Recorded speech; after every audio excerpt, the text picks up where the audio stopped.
7 దశాబ్దాల స్వతంత్ర భారతం 1947 ఆగస్టు 15న దేశం దాస్య శృంఖలాలు తెంచుకుని అప్పుడే 70 ఏళ్లు.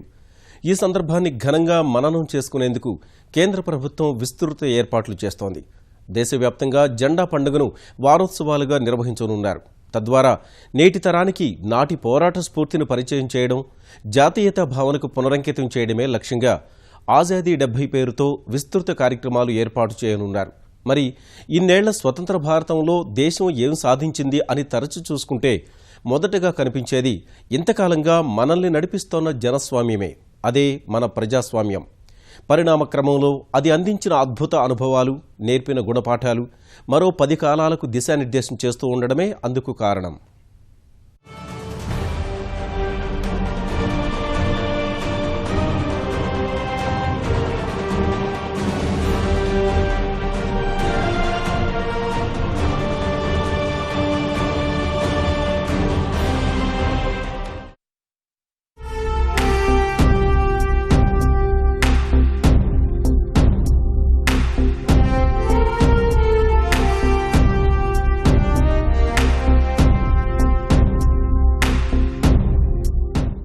వైశాల్యపరంగా ప్రపంచంలో 7వ అతిపెద్ద దేశం, జనాభా పరంగా 2వ అతిపెద్ద దేశం, దాదాపు 130 కోట్ల మంది జనాభా, 33 లక్షల చదరపు కిలోమీటర్ల విస్తీర్ణం, 29 రాష్ట్రాలు, 7 కేంద్రపాలిత ప్రాంతాలు, 1652 మాతృభాషలు, 22 అధికారికంగా గుర్తించిన భాషలు, హిందువులు, ముస్లింలు, క్రైస్తవులు, సిక్కులు, బౌద్ధులు, జైనులు, మరెన్నో ఆధ్యాత్మిక భావనలు, మరెన్నో ఉపవర్గాలు, భిన్నత్వంలో ఏకత్వానికి ప్రతీకగా సర్వసత్తాక, సామ్యవాద, లౌకిక, ప్రజాస్వామ్య, గణతంత్ర భారతానికి సంక్షిప్త పరిచయమిది. వాటన్నింటికీ మించి ప్రత్యేకంగా చెప్పుకోవాలంటే ఈ ప్రపంచంలోనే అతిపెద్ద జనాభా కలిగిన ప్రజాస్వామ్య దేశం, పార్లమెంటరీ ప్రజాస్వామ్య వ్యవస్థతో నమూనాగా నిలుస్తోన్న దేశం. ఈ అద్భుత విలక్షణ దేశాన్ని మనకందించిన అద్వితీయ ఘట్టం భారత స్వతంత్ర సంగ్రామం. ధన్యజీవుల త్యాగఫలంగా అందిన స్వేచ్ఛా స్వతంత్రాలకు 70 ఏళ్ల సందర్భంలో నిలిచింది దేశం. ఈ సందర్భంగా చాలా మందిని అబ్బురపరుస్తోన్న విషయం ఇన్నేళ్ల భారత సుస్థిర ప్రజాస్వామ్య ప్రస్థానం. మనతో పాటే అటు ఇటుగా స్వతంత్రం పొందిన మనలాంటి పరిస్థితులే ఉన్న ఏ దేశాన్ని తీసుకున్నా ఇందుకు విభిన్నమైన పరిస్థితులు. చాలా వరకు తృతీయ ప్రపంచ దేశాలన్నీ, రాజకీయ వ్యవస్థలన్నీ అస్థిరతలకు చిరునామాలు. దశాబ్దాల తరువాత సంక్షోభాలు, వివాదాలతోనే కొనారిల్లుతున్నాయి. ప్రజాస్వామ్య వ్యవస్థతోనే ప్రయాణం ప్రారంభించిన వాటిలోనూ కొంతకాలానికే కల్లోల పరిస్థితుల్లో చిక్కి, ప్రజాస్వామ్య వ్యవస్థతోనే ప్రయాణం ప్రారంభించిన వాటిల్లోనూ నేటి ఆరని జ్వాలల్లో రగిలిపోతున్న దేశాలెన్నో. 2 భాషలుంటే శ్రీలంకలో 30 ఏళ్ల పాటు అక్కడ మారణహోమం జరిగింది. బెల్జియం గోచిపాతంత దేశం, చిన్న దేశం. ఫ్రెంచ్ మాట్లాడేవాళ్ళు, డచ్ మాట్లాడేవాళ్ళు ఇద్దరికి పడక ఇవాళ కూడా ఎన్నికలు జరిగితే ప్రభుత్వం ఏర్పడడానికి 2 ఏళ్లు పడుతుంది. కెనడా లాంటి దేశంలో కూడా మీకు ఫ్రెంచ్ మాట్లాడేవాళ్ళు క్విబెక్ ప్రావిన్స్లో ఉంటే అడపదడప ఎర్ఫ్రన్ జరుగుతూ ఉంటుంది. ఆ దేశం కలిసి ఉండాలి అని చెప్పని. మనతో ఏర్పడిన పాకిస్తాన్, మన నుంచి విడిపడిన పాకిస్తాన్ భాష కారణంగా 25 ఏళ్లలో మళ్ళీ మొక్కలైపోయింది బంగ్లాదేశ్, పాకిస్తాన్. కాబట్టి ఇవన్నీ ఆలోచిస్తే ప్రశాంతంగా ఎన్నికల ద్వారా మనకి ప్రభుత్వాలను మార్చుకోవటం కానీ ఇవి చిన్న విషయాలు కాదు. అలాంటి పరిస్థితులన్నింటికీ మినహాయింపు ఒకే ఒక్క దేశం. అన్ని అభివృద్ధి చెందుతున్న దేశాల్లానే ఎన్ని సమస్యలు వెంటాడుతున్నా నాటి నుంచి నేటికి ప్రజాస్వామ్య స్ఫూర్తిలో చెక్కుచెదరని నమూనా మన భారతదేశం. ఎన్నో దేశాలకు ఆశ్చర్యం కలిగించే అంశం, ఒక ఆదర్శ నమూనా. అదే విజయగాథ చాలా మంది రాజకీయ విశ్లేషకులు, పరిశోధకుల అంచనాలకు ఏమాత్రం అర్థం కాని విషయంగా మారింది. దశాబ్దాల పాలనలో వేల కొద్దీ తప్పొప్పులు దొర్లి ఉండొచ్చు, ఆ వ్యవస్థలు రాజ్యమేలి ఉండొచ్చు, వైకల్యాలు ఇబ్బందులు పెట్టి ఉండొచ్చు. కానీ దేశం మాత్రం ఒక్కటిగా సుస్థిరమైన ప్రజాస్వామ్యంతో పరిడవిల్లుతూనే ఉంది. ఇంత ఘనమైన ప్రజాస్వామ్యాన్ని ఏర్పరచడంలో దోహదపడిన అంశాలేమిటి? ప్రజాస్వామ్యాన్ని సుస్థిరంగా కొనసాగించడంలో మిగిలిన అభివృద్ధి చెందుతున్న దేశాలు భారత్ నుంచి నేర్చుకోవలసిన పాఠాలు ఏమిటి? వీళ్లకు స్వతంత్రం ఇస్తే ఒక జాతిగా, ఒక దేశంగా మనగలరా అన్న సందేహాల్ని పటాపంచలు చేస్తూ దేశం ఈ స్థాయికి చేరడం అంత సామాన్యంగా ఏం జరిగిపోలేదు. నాటి జీడీపీ విలువ 2.7 లక్షల కోట్ల రూపాయలు. దేశ సగటు అక్షరాస్యత కేవలం 12%. వార్షిక తలసరి ఆదాయం $249.60 మాత్రమే.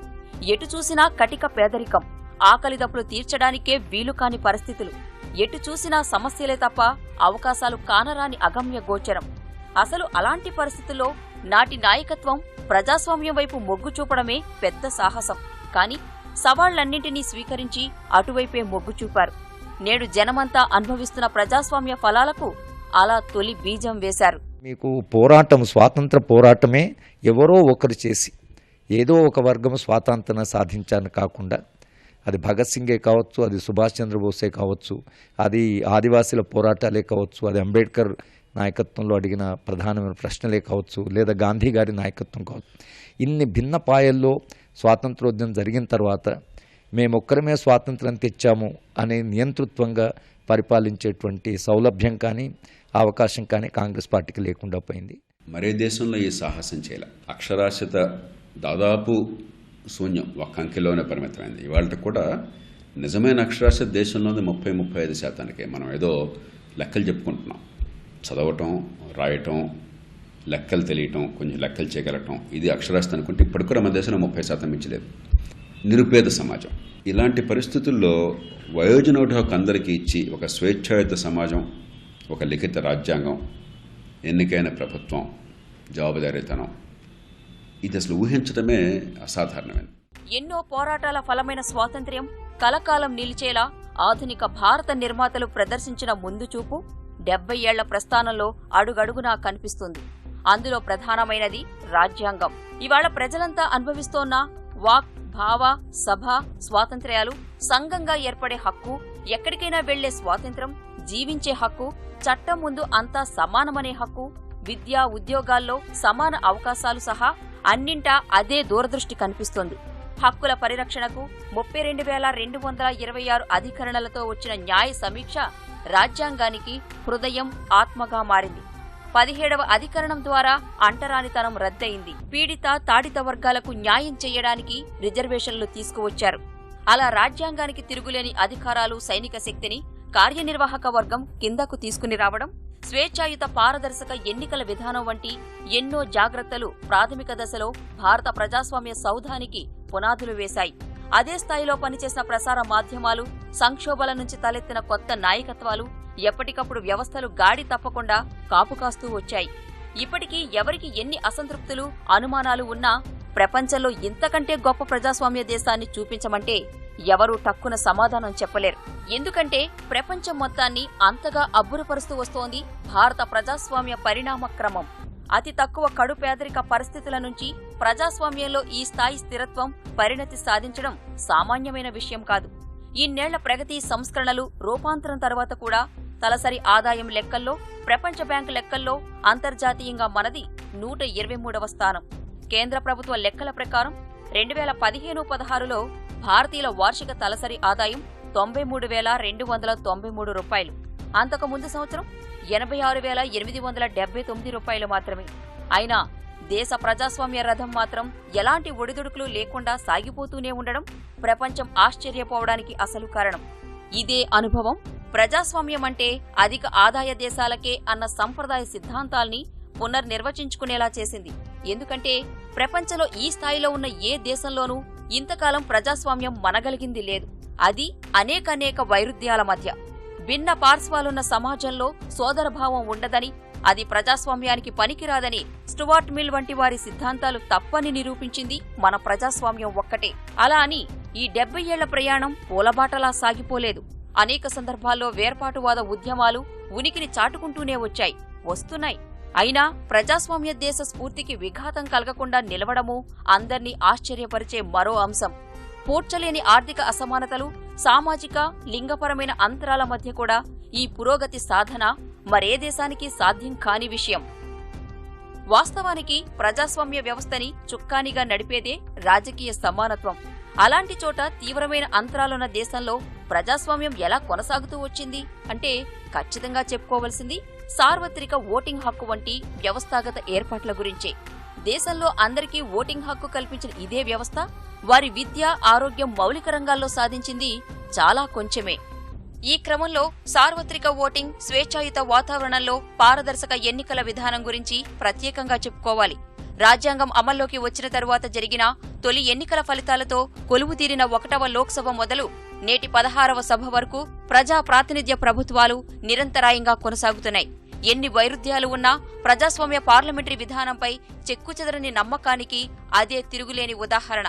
విధానాలు వేరు కావచ్చు, పార్టీలు మారొచ్చు, కూటములు సంకీర్ణ ప్రభుత్వాలు రావచ్చు, సంక్షోభాలు వెన్నాడి ఉండొచ్చు. రాజ్యాంగం నిర్దేశించిన పరిమితులకు మాత్రం ఎక్కడా విఘాతం కలగకపోవడమే అందుకు కారణంగా చెప్పొచ్చు. ఏం జరిగినా ప్రజా ప్రాతినిధ్య ప్రజాస్వామ్యం తప్ప మరో మార్గం లేదని అందరూ అంగీకరిస్తున్నారన్నది ఆ పరిణామాలు చెప్పకనే చెబుతున్నాయి. మధ్యలో ఇందిరాగాంధీ హయాంలో చోటు చేసుకున్న చీకటి ఘట్టం, అత్యవసర పరిస్థితికి ప్రజలు ఇదే విధానంలో సమాధానం చెప్పారు. అప్పుడే చాలామంది ఇక భారతదేశ ప్రజాస్వామ్య వ్యవస్థకు అదే అంతిమ దశనేమో అని అనుకున్నటువంటి సందర్భాలు కూడా ఉన్నాయి. కానీ ఎందుకంటే ఆమె 1977 ఎన్నికలకు వెళ్ళినప్పుడు నియంతలు ఎప్పుడైనా తమ విజయాన్ని ముందు ఊహించేవాళ్ళు ఎన్నికలు పోతారు, కానీ నియంతలు ఎప్పుడు కూడా తాము ఓడిపోతామంటే ఎన్నికలకు పోరు అనేటువంటి ఒక విశ్లేషణ కూడా జరిగేది. కానీ 1977లో జయప్రకాష్ నారాయణ్ యొక్క ఆధ్వర్యంలో ఇందిరాగాంధీ పెద్ద ఎత్తున ఓడిపోవడం, తర్వాత జనతా పార్టీ అధికారంలోకి రావడం అనేది దేశంలో ఉండే ప్రజాస్వామ్య వ్యవస్థ ఒక రెండవ దశకు చేరుకోవడమే కాకుండా ప్రజాస్వామ్య సంస్కృతి కొంత వికాసం కూడా చెందింది. ఈ క్రమంలోనే 1952లో జరిగిన మొదటి ఎన్నికలతో పోల్చితే 16వ లోక్సభ నాటికి ప్రజల విచక్షణ, ఆలోచన, అంచనా వేసే పరిధి గణనీయంగా పెరిగాయి. రాజకీయ చైతన్యంతో ఎవరికి వారే అన్నట్లు ఆలోచించినట్లు కనిపించినా అంతిమంగా విస్తృత ప్రయోజనాలే లక్ష్యంగా ఓట్లేయడం అలవాటుగా మారింది.